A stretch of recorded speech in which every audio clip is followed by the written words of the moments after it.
The past couple weeks we've been talking about Matthew 9:36 through 38.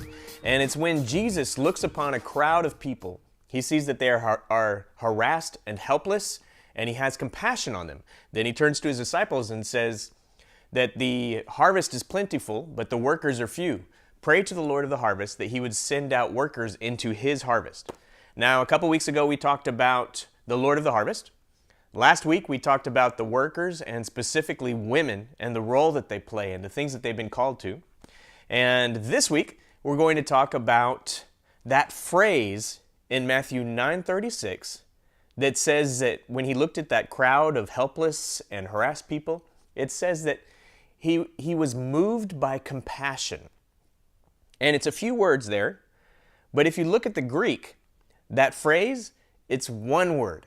It's a long word, but it's one word. And what we translate as moved by compassion, or moved with compassion, is originally the word splagchnizomai, which I'm probably totally mispronouncing. I make it sound German, but it's a Greek word. And it actually is talking about the inwardmost parts. And when Jesus looked at the harassed and helpless people, his most inward parts were churned, and we say moved, but I guess the best comparison to modern English would be to say gut-wrenching. Have you ever looked at anything or seen someone suffering and you just had this turning inside of you? It was like a ugh inside of you. You could probably, if you try to describe it, it would even be difficult because something inside of you is just crying out the desire to see something better, the desire to see things change, that thing inside of you. And that's what was going on inside of Jesus when he saw the people were harassed and helpless. And that motivated the following phrases.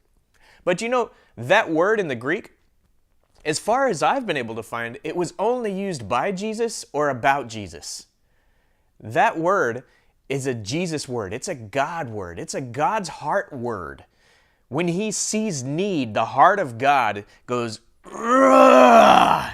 We're going to talk about that more this weekend and really talk about what does that mean in the heart of Jesus? What does that mean in the heart of God towards us? And then what does it mean in our lives? And how do we activate the heart of God that is so powerful that it turns everything inside of us and makes an inward groan that we can't even express? Join us on Sunday and let's talk more.